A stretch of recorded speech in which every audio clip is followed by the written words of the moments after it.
Hello everyone, welcome back to Maths Teacher YouTube channel, myself Bubbly. So in this video we'll continue the chapter of chemistry and we'll do the pure substance. So pure substance के बारे में हमने पढ़ा था, हमने जाना था कि भाई ऐसे substances जो एक ही तरीके की चीज़ों से बने हों, ठीक है, उनमें क्या हो, कोई और चीज़ का इन्वॉल्वमेंट ना हो। जैसे हमने बात की थी कार्बन डाइऑक्साइड, तो अगर कार्बन डाइऑक्साइड सिर्फ कार्बन डाइऑक्साइड प्रेजेंट है तो वो क्या है, वो प्योर है। लेकिन कार्बन डाइऑक्साइड भी प्रेजेंट है, ऑक्सीजन भी, सल्फर डाइऑक्साइड भी प्रेजेंट है, ओजोन भी प्रेजेंट है, so that will be mixture. So आज हम प्योर सब्सटेंस के बारे में पढ़ेंगे। तो प्योर सब्सटेंस देख लेते हैं एक बार फिर से। They are made up of same kind of things, same तरीके की चीज़ों से बने होते हैं। एंड ये दो तरीके के थे, elements and compound. So elements क्या होते हैं, देखो एलिमेंट्स क्या होते हैं। सबसे पहले आपको ये चीज़ ध्यान में रखनी कि ये प्योर होते हैं, मतलब एक तरीके की चीज़ों से ही बने होंगे। Elements they are made up of single kind of atoms. ये किससे बने होते हैं, single kind of atoms. Now atoms क्या है भाई, नई नई चीज़ें आ रही है ना बहुत, कोई बात नहीं, आपको एटम आगे चैप्टर है आपका, ठीक है, तो यूज़फुल हो जाएगा आपके लिए। एटम्स क्या होता है, देखो एटम्स होते हैं वो स्फेरिकल होते हैं इस तरीके से, ये दिख रहा है आपको स्फेयर, ये एटम होते हैं हमारे, ठीक है। So how will you define an atom, it is the smallest unit of matter. ध्यान रखो इसको, क्वेश्चन यहाँ से भी बन सकता है। हालांकि आगे आने वाले चैप्टर में मैं फिर से एक्सप्लेन करूँगी, लेकिन आप मार्क कर लो, अभी लिखना मत, अभी सिर्फ समझना, आप कोई नहीं लिखेगा, मैं बाद में आपको बोर्ड पे लिखवा दूंगी सब, तो आप स्क्रीनशॉट ले लेना, आप तब लिख लेना, अभी आपको सिर्फ समझना है। देखो एटम्स क्या होते हैं, smallest unit of matter. Matter आप समझ गए थे ना, कोई भी चीज़ जिसके पास मास है, स्पेस है, वो मैटर हो गया। तो जैसे हम सेल के बारे में पढ़ते हैं ना कि हर लिविंग ऑर्गेनिज्म है वो सेल से बना होगा, cell is the smallest unit, ठीक है। वैसे ही मैटर, मतलब जो भी चीज़ मैटर है वो किससे बनी होगी, वो एटम से बनी होगी। एटम बार बार खुद को रिपीट करेगा तब जाके वो एक बड़ी सी यूनिट बनाएगा। फॉर एग्जाम्पल दिस मार्कर, ये मार्कर बहुत सारे atoms, millions billions of atom से मिलकर के बना हुआ है, ठीक है। मैटर तो ये भी है क्योंकि इसके पास मास है एंड स्पेस है, ठीक है। एंड ये बहुत छोटे छोटे एटम जब कंबाइन हुए होंगे तब उसने इतना बड़ा मार्कर है वो बनाया है। तो हर मैटर किससे बना है, एटम से बना है। So atom is the smallest unit of matter. I hope आपको समझ आया होगा। एंड ये इनडिविजिबल होते हैं, इंपॉर्टेंट है, इनडिविजिबल। इनडिविजिबल मतलब ऐसी चीज़ जो डिवाइड ना हो सके। भाई जो सबसे स्मॉलेस्ट चीज़ है उसको आप और कितना डिवाइड करोगे, डिवाइड करते करते तो हम स्ट्रक्चर तक पहुँचे, स्मॉलेस्ट स्ट्रक्चर तक, अब उसे और तो डिवाइड नहीं कर सकते, इसलिए बोलते हैं इंपॉर्टेंट ये एटम्स आर इनडिविजिबल। इसके आगे कुछ नहीं है, सबसे छोटी यूनिट ही एटम है, ठीक है। किसी फ्रूट को आप कितना काटोगे, कितना पतला काट सकते हो, जितना आप चाहते हो उतना पतला काट सकते हो, लेकिन उसके आगे तो नहीं कटेगा ना, वो उसकी स्मॉलेस्ट यूनिट हो जाएगी। तो वही है कि हर मैटर की स्मॉलेस्ट यूनिट एटम होती है, उसके आगे कुछ भी नहीं होता है, उसके आगे हम फर्दर डिवीजन नहीं कर सकते हैं, इसीलिए atoms are indivisible. Important point है ये, ठीक है, नोट डाउन नहीं करना है, अभी समझना है सिर्फ। सो आपको एटम समझ में आ गया होगा कि एटम क्या होता है। अब भाई एलिमेंट्स क्या होते हैं, अब देखो इस लाइन को दोबारा पढ़ो। Elements are made up of single kind of atoms. अगर मैं एग्जांपल दूं एटम के, तो देखो एटम्स हो जाएंगे आपके, कैल्शियम आपका एटम हो गया, आपका हाइड्रोजन एटम हो गया, आपके ऑक्सीजन है वो एटम्स हो गए, ठीक है। और क्या हो सकता है, आयरन है वो एटम हो गया, ठीक है, लेड है वो एटम हो गया, ठीक है। काफ़ी सारी चीज़ें, तो ये जो चीज़ें आपको दिख रही है ना, इसको एटम्स बोलते हैं, ये सब एटम्स होते हैं, ठीक है। बहुत छोटे छोटे साइज़ में प्रेजेंट होते हैं, जिसको हम नेकेड आइट से नहीं देख सकते, इनका साइज़ होता है नैनोमीटर में, बहुत छोटा साइज होता है। सो ये सारी चीज़ें, काफ़ी सारे और भी एटम्स होते हैं, मैंने कुछ लिस्ट कर दिए हैं कि ये एटम्स होते हैं, ठीक है, इनको हम एटम्स बोलते हैं। Elements are made up of single kind of atom. इस लाइन को अंडरलाइन करो, सिंगल काइंड ऑफ एटम मतलब एक जैसे एटम से मिलके बना होगा। क्या मतलब है, अगर कैल्शियम प्रेजेंट है तो सिर्फ कैल्शियम ही प्रेजेंट होना चाहिए, तो उसको हम कैल्शियम का एलिमेंट बोलेंगे। अगर कार्बन प्रेजेंट है तो सिर्फ कार्बन ही प्रेजेंट होना चाहिए, उसको हम कार्बन का एलिमेंट बोलेंगे। अगर सल्फर प्रेजेंट है तो सिर्फ सल्फर प्रेजेंट होना चाहिए, उसको हम बोलेंगे सल्फर का एलिमेंट, ठीक है। अगर कोई और एटम इनके साथ एग्जिस्ट करता है तो वो एलिमेंट नहीं कहलाएगा, वो कंपाउंड कहलाएगा। इसीलिए मैंने कंपाउंड को यहाँ पे लिखा ताकि थोड़ा आपको आइडिया हो कि क्या चीज़ें हैं। देखो कंपाउंड क्या होता है, डिफरेंट टाइप के एलिमेंट से मिलके बना होता है। जैसे कार्बन का एक एलिमेंट लिया हमने और ऑक्सीजन का एक एलिमेंट लिया, ठीक है, इसने CO2 बना दिया। ये जो CO2 है ये कंपाउंड कहलाएगा। अगर सिर्फ कार्बन एग्जिस्ट करता तो उसको हम कार्बन का एलिमेंट बोलते, सिर्फ ऑक्सीजन एग्जिस्ट करता तो उसको हम ऑक्सीजन का एलिमेंट बोलते। दोनों साथ में एग्जिस्ट कर रहे हैं, दोनों की कैरेक्टरिस्टिक्स अलग हैं तो उसको हमने कंपाउंड बोल दिया। लेकिन अब सिर्फ CO2 एग्जिस्ट करना चाहिए, CO2 के साथ कुछ और एग्जिस्ट नहीं करना चाहिए, वरना वो मिक्सचर कहलाया जाएगा, ठीक है।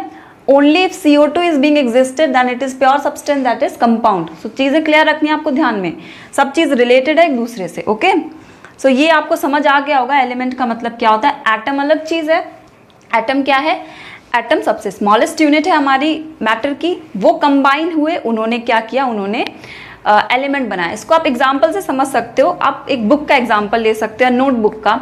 उसमें क्या होते हैं, बहुत सारे पेजेस होते हैं, तो आप हर एक पेज को क्या करो, उसको मान लो एज एन एटम, और वो पेजेस जब कंबाइन होते हैं तो बुक बन जाती है। तो बुक क्या हो गया, आपका एलिमेंट हो गया। एंड डिफरेंट टाइप की सब्जेक्ट्स की बुक जब कंबाइन होती है तो आपकी एक क्लास बन जाती है। सो जब डिफरेंट टाइप्स की बुक्स कंबाइन हुई तो वो क्या हो गई, वो आपका कंपाउंड हो गया, ठीक है। आप रिलेट करने की कोशिश करो। कैसे, मैंने बताया कि पेजेस हैं, उसको मान लो एटम, मान लिया आपने उसको, एंड जब पेजेस कंबाइन हुए उन्होंने एक बुक बनाई तो बुक आपका एलिमेंट हो गया, ठीक है। अगर हर पेज, एक भी पेज के साथ आप छेड़खानी करोगे तो भाई फिर बुक की क्या होगी, कैरेक्टरिस्टिक में डिस्टर्बेंस आ जाएगी, ठीक है। सो एलिमेंट, जब डिफरेंट टाइप की सब्जेक्ट की बुक कंबाइन हुई तो वो क्या कहलाया, वो कंपाउंड कहलाया, राइट। सो आप ऐसे एग्जाम्पल से याद रखोगे तो आपको ज़्यादा समझ में आएगा। अब कंपाउंड के बारे में मुझे इतना ही बताना था। अब हम लोग आगे चलते हैं इन दी एलिमेंट्स कि क्या होते हैं और चीज़ें। सो एलिमेंट के बारे में एक और चीज़ पढ़ना ज़रूरी है कि हम इनको फर्दर डिवाइड नहीं कर सकते, फर्दर हम इनको डिवाइड नहीं कर सकते, फर्दर इनडिविजिबल होते हैं, इंपॉर्टेंट है। They are further indivisible, further indivisible, mark this word, they are further indivisible. अब आप बोलोगे कि मैडम डिफरेंस क्या रह गया एटम और एलिमेंट में। सो एटम्स भी इनडिविजिबल थे एंड एलिमेंट्स भी इनडिविजिबल हैं। क्या मतलब है, देखो एटम तो हो गया स्मॉलेस्ट यूनिट, कई सारे एटम कंबाइन हुए उन्होंने एलिमेंट बना दिया, तो हम क्यों नहीं डिवाइड कर सकते उनको, भाई बने तो एटम से है ना, तो डिवाइड तो कर सकते हैं, नहीं कर सकते। देखो S8 होता है हमारे पास, S8 जब सल्फर के 8 एटम्स कंबाइन होते हैं, ध्यान से सुनना, सल्फर के जब 8 एटम्स कंबाइन होते हैं तब वो सल्फर का एलिमेंट बनाते हैं।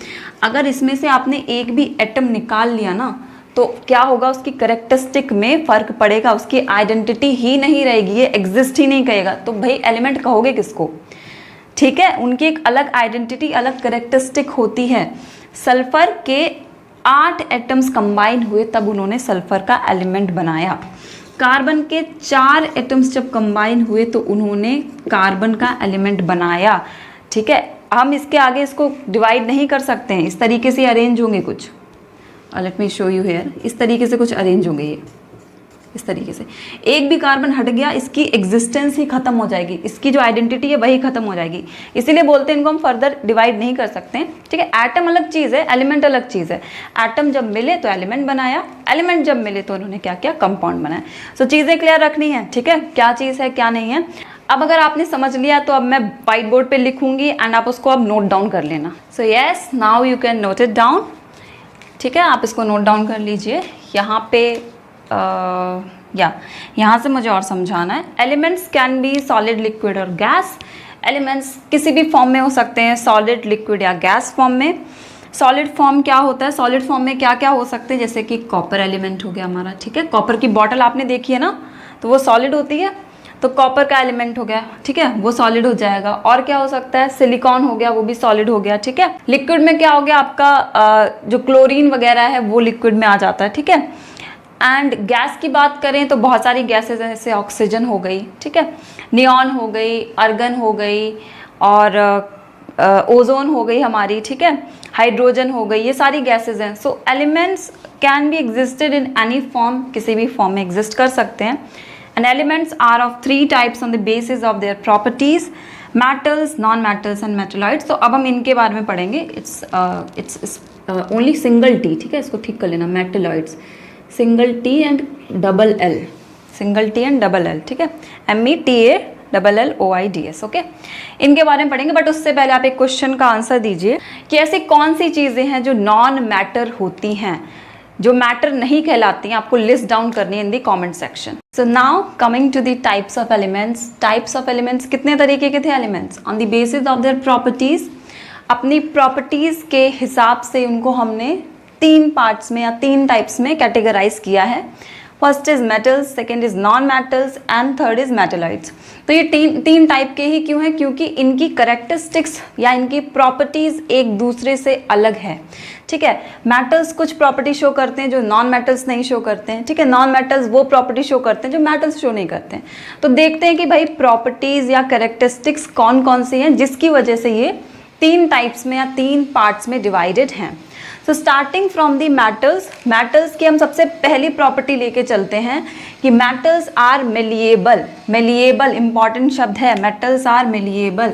मेलिएबिलिटी का मतलब क्या होता है? मेलिएबिलिटी का मतलब होता है कि metals can be beaten into thin sheets with hammer without breaking. ये इंपॉर्टेंट है। What we can do, we can convert metals into thin sheets। thin sheets में कन्वर्ट कर सकते हैं। एग्जाम्पल क्या होगा देखो, सो ये पैकेजिंग ऑफ फूड वगैरह में काम आती है एल्यूमिनियम फॉइल। तो एल्यूमिनियम क्या हो गया? एल्यूमिनियम एक मेटल है और उस मेटल को हमने क्या किया? हैमर किया, उसकी हैमरिंग की, जिससे वो थिन शीट्स में क्या हो गया? वो कन्वर्ट हो गया without breaking. Breaking is also important. पता चला थिन शीट्स में तो हम इसको कन्वर्ट कर रहे हैं लेकिन वो ब्रेक हो जा रहा है, तो वो मेटल नहीं हो सकता है, ठीक है। They can be easily drawn into thin sheets with hammer without breaking. Break नहीं होते हैं और थिन शीट्स में कन्वर्ट हो जाते हैं। एग्जाम्पल जैसे एल्यूमिनियम फॉइल, मैंने आपको बताया एल्यूमिनियम फॉइल हो गया। गोल्ड एंड सिल्वर, आपने जो मिठाई वगैरह होती होंगी उसमें आपने देखा होगा सिल्वर या गोल्ड की परत चढ़ा देते हैं ना, या ज्वेलरी वगैरह होती है उसको भी बनाने के लिए क्या होगा? उनको भी तो क्या करना पड़ेगा? थोड़ा सा फ्लैट करना पड़ेगा ज्वेलरी को, है ना। सो वो किस वजह से पॉसिबल हो पाया? क्योंकि मेटल की मेलिएबिलिटी प्रॉपर्टी होती है, राइट। एंड याद रखना गोल्ड एंड सिल्वर होते हैं ये बेस्ट मेलिएबल मेटल्स होते हैं, मतलब ये बहुत जल्दी इजिली थिन शीट्स में ड्रॉन हो जाते हैं, थिन शीट्स में कन्वर्ट हो जाते हैं, राइट। सो ये आप अभी नोट डाउन इसको कर लो। अब हम सेकेंड प्रॉपर्टी की तरफ बढ़ते हैं। तो property number second, metals are ductile. Ductile का मतलब क्या होता है? Metals can be drawn into drawn और स्ट्रेच्ड इनटू वायर्स। मतलब क्या होता है? मेटल्स होते हैं उनको हम वायर में कन्वर्ट कर सकते हैं, ऐसे होते हैं ना वायर, तो दे can easily be converted into wires also. Example क्या है? Gold and silver best ductile metals होते हैं, तो दोनों कॉमन हो गए। क्वेश्चन पूछा जाएगा कि बेस्ट डक्टाइल या बेस्ट मेलिएबल मेटल्स कौन से हैं, तो गोल्ड एंड सिल्वर, ठीक है। बाकी आपने वायर, कॉपर के वायर सुने होंगे कि कॉपर के वायर होते हैं। वो किस लिए पॉसिबल हो पाए? क्योंकि मेटल्स की एक करेक्टरिस्टिक्स होती है कि उनको हम वायर्स में कन्वर्ट कर सकते हैं। They can easily be stretched into wires, right. और aluminium is also an example. So आपको ये मतलब पता होना चाहिए कि मेलिएबिलिटी का मतलब क्या है, डक्टाइल का मतलब क्या है, कौन से ऐसे मेटल्स हैं जो बेस्ट मेलिएबल एंड डक्टाइल हैं, राइट। सो अब आप इसे नोट डाउन कर लो। So point number 3 we have metals are good conductor of heat and electricity. Metals are good conductor of heat and electricity. क्या मतलब है? कि they allow heat and electricity to pass through them easily. मतलब क्या होता है? Metals से heat भी इजीली पास हो जाती है एंड इलेक्ट्रिसिटी भी इजीली पास हो जाती है। जैसे कि आपने देखा होगा कि अगर आप कुकिंग वगैरह करते हो या कुछ या मे बी आपने देखा होगा कि हम खाना पकाते हैं या हम पानी बॉईल करते हैं, हमने दूध गर्म किया, तो क्या होता है? वो यूटेंसिल होता है, धीरे धीरे पूरा गर्म हो जाता है। क्यों हो पाता है? क्योंकि वो यूटेंसिल मेटल से बना हुआ है, एल्यूमिनियम वगैरह से बना होगा। एंड एल्यूमिनियम क्या करता है? ईजिली हीट को रेडिएट कर सकता है, ईजिली हीट को कंडक्ट कर सकता है। धीरे धीरे क्या होता है कि वो पूरा का पूरा बर्तन होता है वो गर्म हो जाता है और उसके अंदर आपने जो भी मटेरियल डाला है वो भी क्या होता है? कुक हो जाता है या वो गर्म हो जाता है, राइट। अब बात करें इलेक्ट्रिसिटी की, तो metals are good conductor of electricity also. जो इलेक्ट्रिकल वायर्स होते हैं मेनली कॉपर के बने होते हैं क्योंकि वो इलेक्ट्रिसिटी को ईजिली कंडक्ट करा पाते हैं। अब हम देखते हैं बारी बारी कि भाई कौन से मेटल है जो हीट के लिए रिस्पॉन्सिबल है, मतलब हीट ईजिली कंडक्ट करा सकते हैं, एंड कौन से मेटल है वो इलेक्ट्रिसिटी को ईजिली कंडक्ट करा सकते हैं। So for heat we have silver. Silver is the best conductor of heat. Silver is the best conductor of heat. तो आप बोलोगे मैम सिल्वर के बर्तन क्यों नहीं यूज़ करते? पहले यूज़ होते थे राजा महाराजाओं के टाइम पे, because they were so rich, ठीक है। अभी हमारे पास इतना हम अफोर्ड नहीं कर सकते कि सिल्वर के बर्तन यूज़ करें, ठीक है। हाँ, अंबानी की फैमिली में यूज़ होते हैं सिल्वर के बर्तन, स्पून्स वगैरह उनके जो भी होते हैं यूटेंसिल्स, ठीक है। So I know this. Then copper and aluminium are also what, they are best conductor of heat, ठीक है। कॉपर की बॉटल्स आपने देखी होंगी, बॉटल्स तो सबके ही घर में होंगी मैक्सिमम। क्या होता है, कॉपर की बॉटल्स होती है वो भी हीट ईजिली कंडक्ट करा सकती थी। और पहले हम क्या करते थे गांव वगैरह में, जैसे अभी भी शादियां होती हैं तो उसमें कॉपर के बर्तन देते हैं, ठीक है। सो copper is good for health, ठीक है। कॉपर की बॉटल का पानी पीना चाहिए and it is also good conductor of heat, ठीक है। एल्यूमिनियम के हम अभी ज़्यादा यूज़ करते हैं, हालांकि aluminium is not good for our health but we use it because it is good conductor of heat, okay. Next is poorest conductor. मैंने आपको बताया कि जो चीज़ है उसको तो जानना ज़रूरी है ही, बट उससे इंपॉर्टेंट ये जानना होता है कि क्या चीज़ नहीं है। तो पुअरेस्ट कंडक्टर ऑफ हीट मतलब ऐसे मेटल्स जो खुद से हीट रेडिएट नहीं करा सकते, उनसे हीट पास नहीं हो सकती, वो अलाउ ही नहीं करते हैं, तो वो हो गए लेड एंड मरकरी, ठीक है।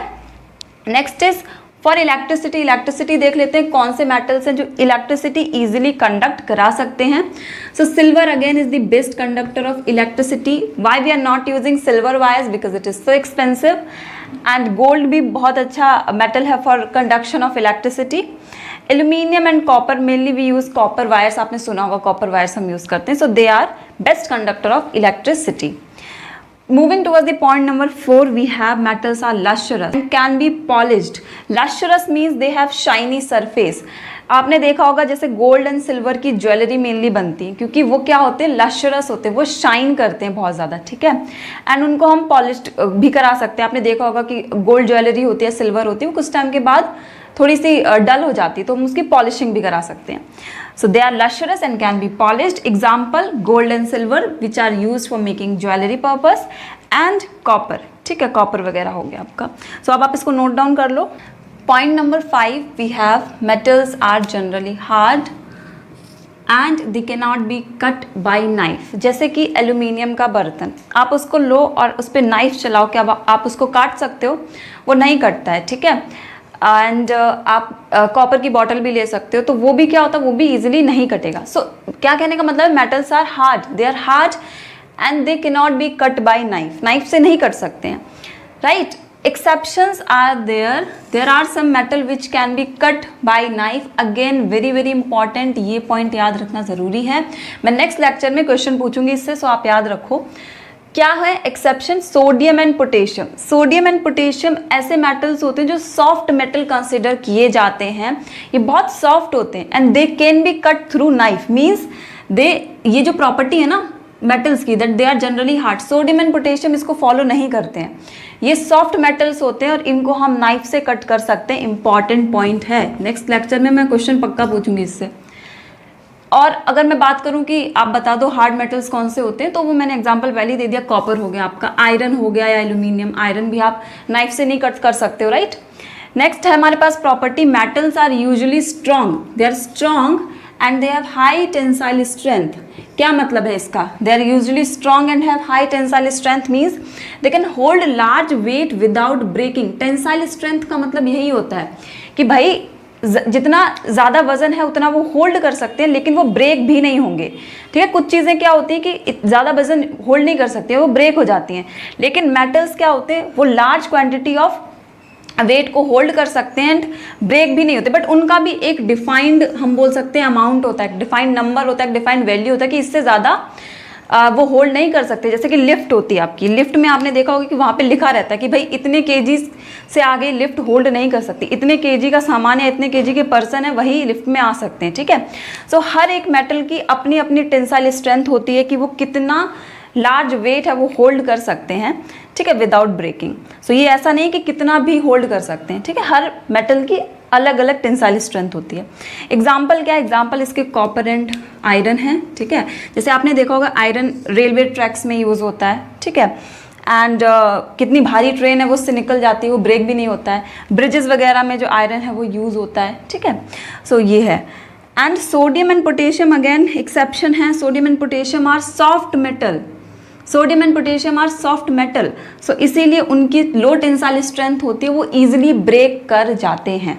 ठीक है, याद रखना, ये वाला क्वेश्चन भी पूछूंगी एंड ये वाला भी पूछूंगी।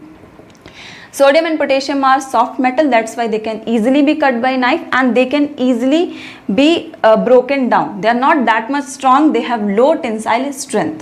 Okay, so the next characteristic we have is metals are solid. They are solid, हमें पता है metals solid होते हैं at room temperature. room temperature क्या होता है? room temperature कितना होता है? 25 डिग्री सेल्सियस, इसको room temperature बोलते हैं। ठीक है, 25 डिग्री सेल्सियस को हम room temperature बोलते हैं। तो इस टेम्परेचर पे क्या होते हैं? मेटल्स सॉलिड होते हैं। ठीक है, हालांकि इससे ज़्यादा टेम्परेचर पे भी सॉलिड हो सकते हैं, बट आप टेम्परेचर बढ़ाते जाओगे तो एक टाइम आएगा मेटल्स मेल्ट होने लगेंगे। Room temperature they all are solid. जैसे आयरन है, आयरन को आप देखते हो तो वो आपको सॉलिड स्टेट में नजर आता है। ठीक है, ऐसा तो नहीं पिघला हुआ नजर आ रहा है। गोल्ड ज्वेलरी को आप देख रहे हो तो वो भी क्या है? वो भी सॉलिड है। लेकिन कुछ एक्सेप्शंस हैं, जो रूम टेम्परेचर पे भी कुछ ऐसे मेटल्स हैं जो लिक्विड होते हैं, जो सॉलिड नहीं होते, तो वो जानना ज़रूरी है। सबसे पहले देख लेते हैं कि कौन कौन से मेटल्स हैं जो सॉलिड होते हैं रूम टेम्परेचर पे। सो आयरन हो गया, हमें पता है आयरन क्या होता है, वो सॉलिड होता है। कॉपर हो गया, कॉपर के आपने यूटेंसिल्स देखे होंगे, वो भी आपको सॉलिड ही नज़र आते हैं। ठीक है, एल्यूमिनियम, गोल्ड, सिल्वर। ठीक है, सो ये सारे क्या है? ये सॉलिड होते हैं एट रूम टेम्परेचर। लेकिन ये इंपॉर्टेंट है, बहुत ज़्यादा इंपॉर्टेंट है, इससे भी क्वेश्चन पूछूंगी नेक्स्ट लेक्चर में। Mercury is the only metal that is liquid at room temperature. ये रूम टेम्परेचर पे ही लिक्विड जैसा पाया जाता है। ठीक है, सो इंपॉर्टेंट है। Next is metals are generally have high melting and boiling point. इनका बहुत high melting and boiling point होता है, मतलब इजीली मेल्ट मतलब होता है पिघलना, बॉयल मतलब होता है वो अपने वेपर्स में कन्वर्ट हो जाए। ठीक है, सो ये क्या होते हैं? ये अपने स्टेट को चेंज कर सकते हैं, मतलब सॉलिड से ये लिक्विड में चेंज हो सकते हैं, लेकिन एक टेम्परेचर, बहुत हाई टेम्परेचर है, वो हमें इनको प्रोवाइड करना पड़ेगा। So they can't easily melt and boil. इनका बहुत ही हाई, बहुत ज़्यादा high melting and boiling point होता है। Example is iron. ठीक है, आयरन आप क्या है कि आपने देखा होगा रेलवे ट्रैक्स में भी हम आयरन के ट्रैक्स यूज़ करते हैं ना, पटरी होती है ना, उसको आयरन ट्रैक्स बोलते हैं, आयरन से बना होता है। अब सोचो कितनी धूप में आयरन रखा रहता है, फिर भी वो मेल्ट नहीं होता है। इवन उस पर ट्रेन, इतनी भारी भारी ट्रेन चल के चली जाती है, फ्रिक्शन की वजह से इतनी हीट प्रोड्यूस होती है, तब भी वो नहीं पिघलता है। ठीक है, तो सोचो कितना high melting and boiling point होता है इनका। राइट, कॉपर बॉटल हो गई आपकी, कॉपर की यूटेंसिल्स हो गए, ऐसा तो नहीं आपने उसको छुआ और वो एकदम से पिघल गई। ठीक है, एल्यूमिनियम हो गए, gold, silver. Okay, exceptions important हैं। सोडियम एंड पोटेशियम का बहुत लो मेल्टिंग पॉइंट होता है, लेकिन इजीली मेल्ट। राइट, गैलियम बहुत इंपॉर्टेंट है। गैलियम को आप अपने हाथ पे रखोगे इस मेटल को, तो ये क्या होगा? ये पिघल जाएगा, क्योंकि हमारी हाथ की हीट ही इतनी सफिशिएंट होती है कि इसको मेल्ट कर दे। Okay, last is metals are sonorous. ये सोनरस होते हैं। Sonorous means they can produce sound, they can produce sound, they can easily produce ringing sounds. इसीलिए हम मेटल्स को म्यूजिकल इंस्ट्रूमेंट्स में यूज़ करते हैं, बेल्स वगैरह में यूज़ करते हैं। ठीक है, so this was all about the properties of metals. बहुत सारी प्रॉपर्टीज आपको मिल जाएंगी इंटरनेट पे, बहुत सारी प्रॉपर्टीज इवन है भी, बट जो मुझे ठीक लगा, मुझे इंपॉर्टेंट लगा, मैंने वो प्रॉपर्टीज है वो मेंशन कर दी हैं। I will study the characteristics और properties of non metals. So all non metals are gaseous. अगर हम उनकी स्टेट की बात करें कि भाई वो कौन सी स्टेट में एग्जिस्ट करते हैं, सॉलिड, लिक्विड या गैस, तो या तो वो गैशियस होंगे या वो सॉलिड होंगे eight room temperature. Room temperature कितना था? 25 डिग्री सेल्सियस, है ना। तो 25 डिग्री सेल्सियस में वो क्या होंगे? वो या तो गैशियस होंगे या सॉलिड होंगे। लेकिन एक एक्सेप्शन है ब्रोमीन का। Bromine is the only non metal that existed in liquid state eight room temperature. ये मेटल्स में क्या एग्जाम्पल था हमारा? Mercury. Mercury was only metal that existed in liquid state at room temperature. So in case of non-metal, bromine is the only non-metal that existed in liquid state. ठीक है, याद रखना, room temperature की बात हो रही है, रूम टेम्परेचर में ये लिक्विड स्टेट में एग्जिस्ट करता है। अब हम आते हैं इनकी प्रॉपर्टीज पे। तो number 1 property is non malleable. जो नॉन मेटल्स होते हैं दे आर नॉन मेलिएबल। देखो जो भी मेटल्स की प्रॉपर्टीज थी ना, उसका जस्ट अपोजिट होगा जो नॉन मेटल्स हैं। ठीक है, so they are non malleable. Non malleable मतलब क्या है कि इनको हम थिन शीट्स में ड्रॉ नहीं कर सकते हैं, थिन शीट्स में हम इनको कन्वर्ट नहीं कर सकते हैं, ये टूट जाएंगे। ठीक है, नेक्स्ट है non ductile. Non ductile means they can not B drawn into thin wires, ठीक है, इनको हम वायर्स में भी ड्रॉ नहीं कर सकते हैं, कन्वर्ट नहीं कर सकते हैं, वहाँ भी क्या होंगे, ब्रेक हो जाएंगे। सो ये क्या होते हैं, non metals are brittle. Brittle शब्द यूज़ करते हैं, ठीक है, नॉन मेलिएबल नॉन डक्टाइल भी याद रखो आप, but they are brittle. Brittle means they can break easily into number of pieces जब हम उन पर हैमरिंग करते हैं, ठीक है, they can break easily into number of pieces, इसको ब्रिटल बोलते हैं। अब इसमें क्या लिखा है, they can not be beaten into thin sheets, ठीक है, they can not be beaten into thin sheets, ये क्या प्रॉपर्टी होगी, नॉन मेलिएबल। और ड्रॉन इनटू थिन वायर्स, ये कौन सी प्रॉपर्टी होगी, non ductile. But they can break easily, they can break easily into number of pieces, this is brittle, ठीक है, तो आपको समझ आ गया होगा। अब एग्जाम्पल कौन से नॉन मेटल्स होते हैं, देखो जो सल्फर एंड फॉस्फोरस होते हैं ये नॉन मेटल्स होते हैं, एंड सॉलिड नॉन मेटल्स यहाँ पे लिखा है। यहाँ पे ध्यान देना, ये जो प्रॉपर्टी मैंने बताई है नॉन मेलिएबल नॉन डक्टाइल या ब्रिटल, ये सॉलिड नॉन मेटल्स पे अप्लाई होती है। यहाँ पे लिखा है ना, non metals can B gaseous और सॉलिड और कैन बी लिक्विड, ठीक है। सो ध्यान रखना, अब देखो किस चीज़ को ब्रेक करोगे तुम, कोई सॉलिड चीज़ होगी वही तो पीसेज में ब्रेक हो पाएगी ना।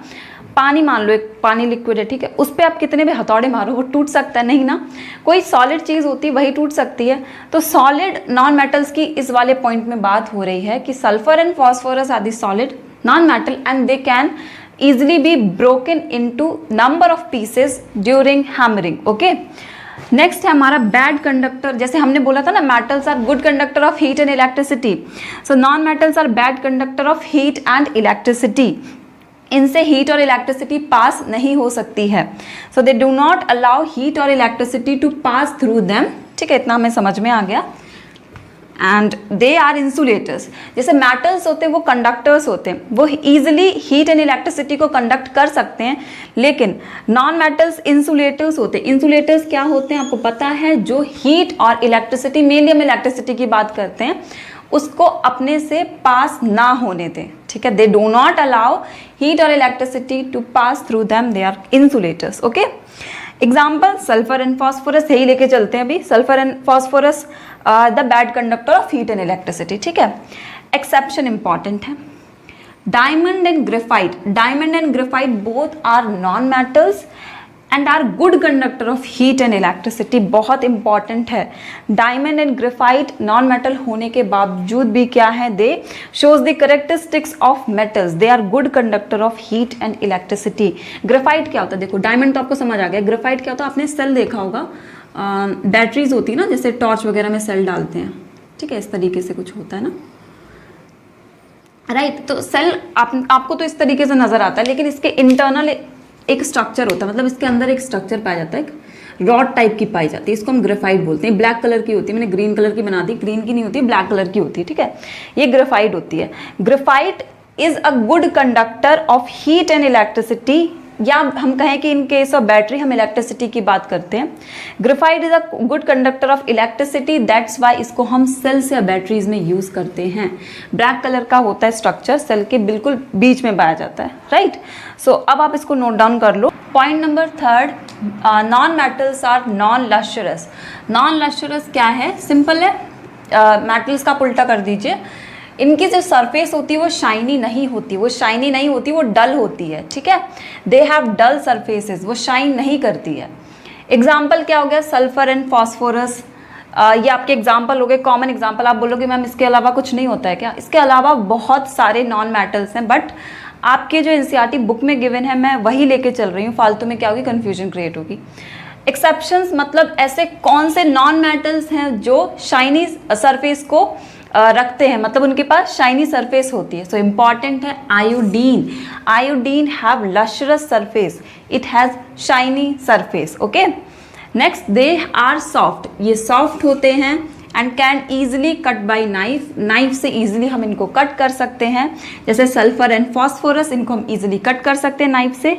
एंड डायमंड इंपॉर्टेंट है, diamond is a hard non metal. आपने डायमंड देखा होगा तो आपको पता होगा कितना हार्ड होता है, बाकी मेटल से भी सबसे ज़्यादा हार्ड डायमंड होता है। So that can not easily be cut through knife, that is an exception of non metal, okay. Point number 5, they are not strong, strong नहीं होते हैं, यही पॉइंट यहीं पे पता चल गया, दे आर सॉफ्ट तो they are not strong, and have low tensile strength. Low tensile strength क्या मतलब है कि ये लार्ज वेट को होल्ड नहीं कर सकते हैं, ये टूट जाएंगे, अगर हम इनमें लार्ज वेट्स रख दें तो ये क्या होंगे, ये टूट जाएंगे, ब्रेक डाउन हो जाएंगे, ठीक है। बट याद रखना डायमंड वगैरह है वहाँ पे एक्सेप्शन रहेगा। So they can not hold large weight and can break easily, ठीक है। नेक्स्ट पॉइंट है they have low melting and boiling point, जहाँ पे मेटल्स का boiling point and melting point क्या था, बहुत ज़्यादा था, इनका क्या है, बहुत लो है। मतलब क्या है कि अगर हम इनको क्या करें, बॉईल करें, इनके वेपर्स में हम इनको कन्वर्ट करना चाहें तो बहुत ही कम बॉइलिंग पॉइंट हमको चाहिए होता है। अगर इनको हमें मेल्ट करना है तब भी हमें क्या है, बहुत ही कम टेम्परेचर चाहिए होता है, ईजिली मेल्ट हो जाएंगे। इसीलिए हमने जो पहला पॉइंट पढ़ा था ना, मैंने स्टार्टिंग में यहाँ पे पॉइंट लिखवाया था कि non metals can exist in there solid and gaseous form in room temperature, ठीक है। तो most of the non metals क्या होते हैं, वो अपनी गैसियस फॉर्म में एग्जिस्ट करते हैं, क्योंकि उनका बॉइलिंग पॉइंट इतना कम होता है कि वो अपनी रियल स्टेट में, अब रूम टेम्परेचर पे ही क्या है, वो गैसियस स्टेट में एग्जिस्ट करते हैं, ठीक है। बॉइलिंग पॉइंट अगर आपको नहीं समझ में आ रहा है तो देखो, बॉइलिंग पॉइंट क्या होता है, किसी चीज़ को आपने बॉईल किया, फॉर एग्जांपल आपने वाटर को बॉईल किया, ठीक है, वाटर को आपने बॉईल किया और वो धीरे धीरे अपने वेपर्स में कन्वर्ट हो गया, ठीक है, वाटर वेपर्स बोल देते हैं उसको। तो हम बोल देते हैं कि वाटर को आपने बॉईल किया एंड आपने इतना टेम्परेचर प्रोवाइड कर दिया कि वाटर अपने वेपर्स में कन्वर्ट हो गया। फॉर प्योर वाटर भी 100 डिग्री सेल्सियस से थोड़ा ऊपर होता है, ठीक है, 100 डिग्री सेल्सियस से आपने थोड़ा सा टेम्परेचर ऊपर दिया तो वाटर अपने वेपर्स में कन्वर्ट हो गया। वैसे ही नॉन मेटल्स में क्या है, अगर आपको उसकी रियल स्टेट मतलब सॉलिड स्टेट या लिक्विड स्टेट से आपको उसको क्या करना है, आपको उसकी गैसियस स्टेट में कन्वर्ट करना है तो आपको उसको टेम्परेचर देना पड़ेगा, वो बॉयल करेगा और अपने वेपर्स में कन्वर्ट हो जाएगा। लेकिन नॉन मेटल्स का बॉइलिंग पॉइंट और मेल्टिंग पॉइंट बहुत कम होता है, and majority of non metals होते हैं वो क्या होते हैं, they exist in their gaseous और vapour form at room temperature, room temperature पे वो गैसेस फॉर्म में एग्जिस्ट करते हैं। बट यहाँ पे एक एक्सेप्शन है आपका, graphite. Graphite is the only non-metal that has high melting point and boiling point, उसका melting point and boiling point बहुत हाई होता है, ठीक है। वन रीज़न इज ये भी है, इसीलिए हम इसको सेल्स में यूज़ करते हैं, क्योंकि सोचो आप सेल में आप यूज़ कर रहे हो बीचों बीच ग्रेफाइट को, उसमें हीट कितनी प्रोड्यूस होती है, तो एक टाइम तो ऐसा आएगा कि ग्रेफाइट मेल्ट हो जाएगा, ग्रेफाइट का फंक्शन जो होगा वो पूरा नहीं कर पाएगा। सिंस ग्रेफाइट का high melting point and boiling point मतलब उसमें बहुत ज़्यादा टेम्परेचर की रिक्वायरमेंट होती, तब वो जाके कहीं मेल्ट या बॉयल होगा, इसीलिए ग्रेफाइट को हम सेल्स वगैरह में, बैटरीज में यूज़ करते हैं, ठीक है। सो ये एक्सेप्शन है इसका, इस वाले पॉइंट में आप नोट डाउन कर लेना, 6th वाले पॉइंट में, कि graphite has high melting point and boiling point. So आप यहाँ पे सीरियल नंबर एक बार चेक कर लेना, मैंने रब कर दिया और मैं भूल गई, शायद जो भी सीरियल नंबर है उसका नेक्स्ट सीरियल नंबर डाल लेना, ठीक है। मैंने यहाँ पे 8 डाल दिया।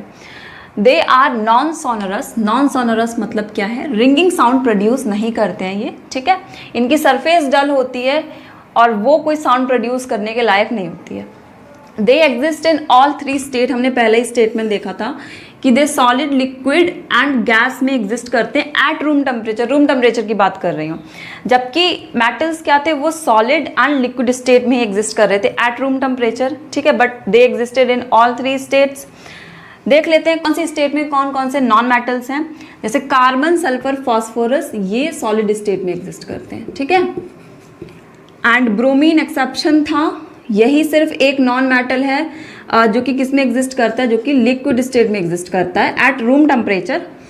And hydrogen, oxygen, nitrogen, chlorine, जितनी भी गैसेज होती हैं, they existed in their gaseous form, ठीक है। सो चीज़ों को आप ध्यान में रखो कि रूम टेम्परेचर की यहाँ पे बात हो रही है, ओके। एंड एक्सेप्शंस बहुत ज़्यादा इंपॉर्टेंट है। सो फॉर टुडे हम इतना ही रखते हैं, हम मेटेलॉइड्स है वो नेक्स्ट लेक्चर में कैरी ऑन करेंगे, एंड इस लेक्चर को आप बहुत अच्छे से सुनना। एक्सेप्शंस अगेन बहुत इंपॉर्टेंट है, एंड नेक्स्ट लेक्चर में मैं बहुत सारे क्वेश्चंस इससे फ्रेम करूँगी। So be ready for it, and thank you so much for watching this video.